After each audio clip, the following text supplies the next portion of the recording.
بسم اللہ الرحمن الرحیم۔ ناظرین کرام السلام علیکم ورحمۃ اللہ۔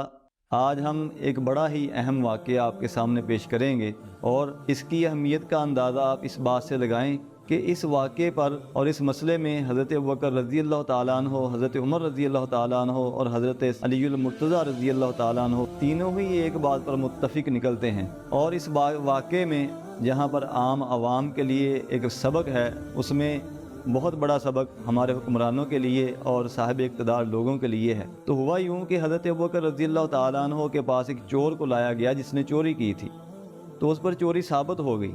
اسلامی عدالت میں جب جرم ثابت ہو جاتا ہے تو سزا دینا ناگزیر ہوتا ہے۔ تو چور کو پتا تھا کہ حضرت ابوبکر رضی اللہ تعالیٰ عنہ بڑے رقیق القلب ہیں، بڑے نرم دل ہیں، تو اس نے کہا جناب والا میں نے پہلی مرتبہ چوری کی ہے، پہلی مرتبہ جرم کیا ہے۔ تو حضرت ابوبکر رضی اللہ تعالیٰ عنہ نے اللہ کی قسم اٹھا کر کہا کہ میرا اللہ بڑا غفور، بڑا حلیم ہے، بڑا بردبار ہے، وہ اپنے بندے کو پہلی ہی مرتبہ نہیں پکڑ لیتا۔ چنانچہ اس کا ہاتھ کاٹا گیا۔ اسی طرح کا ایک واقعہ حضرت عمر رضی اللہ تعالیٰ عنہ کے دور میں ہوا۔ تو چور کو لایا گیا، اس نے چوری کی تھی، اس نے بھی کہا کہ جناب عمر میں نے پہلی مرتبہ یہ گناہ کیا ہے، چھوٹی سی چوری ہے، لہذا مجھ پر رحم کیا جائے۔ اس نے کہا اللہ کی قسم میں نے اس سے پہلے چوری کی ہی نہیں۔ تو حضرت عمر رضی اللہ تعالیٰ عنہ نے بھی قسم اٹھا کر کہا وَرَبِّ عمر، عمر کے رب کی قسم ہے کہ ما اخذ اللہ عبدا عند اول ذنب، اللہ تعالیٰ بندے کو پہلی ہی مرتبہ گناہ کرنے میں نہیں پکڑ لیتا۔ تو اسی مجلس میں حضرت علی المرتضیٰ رضی اللہ تعالیٰ عنہ بھی موجود تھے، وہ یہ سارا ماجرا دیکھ رہے تھے۔ انہوں نے بھی کہا کہ اللہ تعالیٰ بڑا حلیم ہے، اللہ تعالیٰ بڑا بردبار ہے، وہ بندے کو پہلی ہی مرتبہ جرم کرنے پر نہیں سزا دیتا۔ تو چنانچہ جب اس کا ہاتھ کاٹ دیا گیا، حضرت علی المرتضیٰ رضی اللہ تعالیٰ عنہ نے اس سے پوچھا انشدک اللہ، میں تجھے اللہ کا واسطہ دیتا ہوں، اللہ کی قسم دیتا ہوں، کم سرقت من مرۃ، تو نے کتنی مرتبہ چوری کی ہے؟ تو اب جب اس کو سزا مل چکی تو وہ چور کہنے لگا جناب علی المرتضیٰ رضی اللہ تعالیٰ عنہ سے کہ میں نے 21ویں مرتبہ یہ چوری کی ہے۔ آپ دیکھیے، ایک تو یہاں پر یہ بات معلوم ہوتی ہے کہ اللہ تعالیٰ واقعی بڑا حلیم اور بردبار ہے۔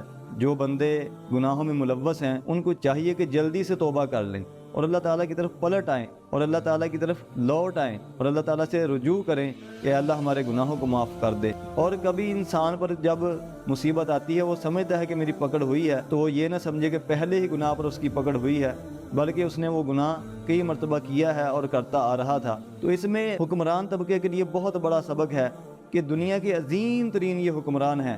حضرت ابوبکر رضی اللہ تعالیٰ عنہ دنیا کے عظیم ترین حکمران ہیں نبی علیہ الصلوۃ والسلام کے بعد۔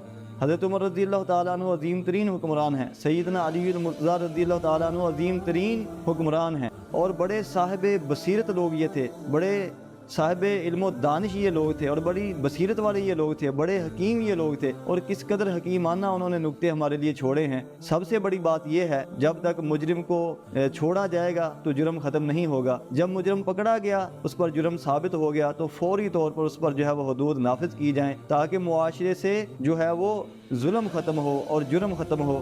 یہی اللہ سبحانہ و تعالیٰ قرآن کریم میں فرماتے ہیں وَلَكُمْ فِي الْقِصَاصِ حَيَاتٌ يَا أُولِي الْأَلْبَابِ، کہ اے عقل والو، قصاص میں جو ہے وہ تمہارے لیے حیات ہے، زندگی ہے۔ ظاہر ہے جب مجرم کو اس کے جرم کی سزا مل جائے گی، اور اس کے لیے قانون چھوڑا ہے شریعت نے وَلْيَشْهَدْ عَذَابَهُمَا طَائِفَةٌ مِّنَ الْمُؤْمِنِينَ، اس جرم کی سزا سب کے سامنے دی جائے تاکہ جو ہے لوگ اس سے عبرت حاصل کریں اور وہ جرم کرنے سے بعد آ جائیں۔ اللہ تعالی ہمیں ان لوگوں کے نقش قدم پر چلنے کی توفیق عطا فرمائے۔ والسلام علیکم ورحمۃ اللہ۔